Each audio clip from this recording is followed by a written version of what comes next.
For this video, we're going to be using a sturdy table, a countertop, or a kitchen island to safely provide support as we work towards dynamic movement. So in this case, I'm going to be walking starting forward. So if you do have something like an island or table, as long as there's no clutter around it, make sure there's no tables or legs sticking out or anything like that, just the table itself or the island. And so I'm going to try to not look down. I'm using my hand here by feel, and I want to find my footing, my toes pointed straight. You want to be very aware of where your toes are pointed without actually looking.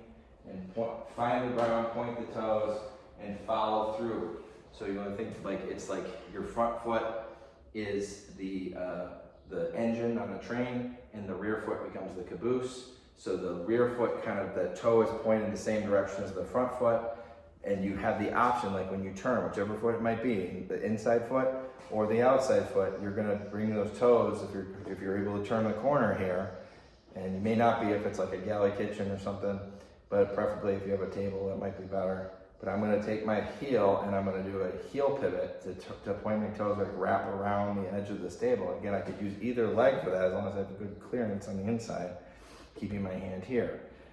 So I'm going to point the toes, wrap around, and the most challenging and a little bit dangerous one, so you want to be careful, is going backwards.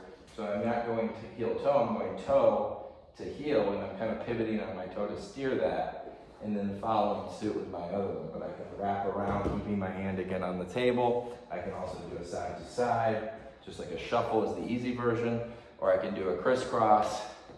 Okay, so I'll try to angle that so you can see a little better here. All right, a little bit, maybe. Okay, so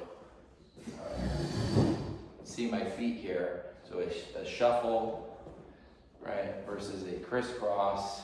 And I can alternate if I want, and ultimately, if you keep that gliding here, you can start to mix and match and kind of glide around and change directions. It's almost like dancing. You imagine you're just kind of floating, gliding around. Keep your weight balanced over your feet.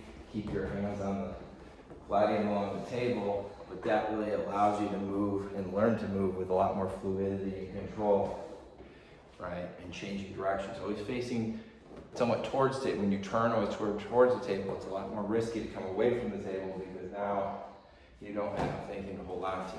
So that's a much more advanced thing, which ideally you should be able to progress to.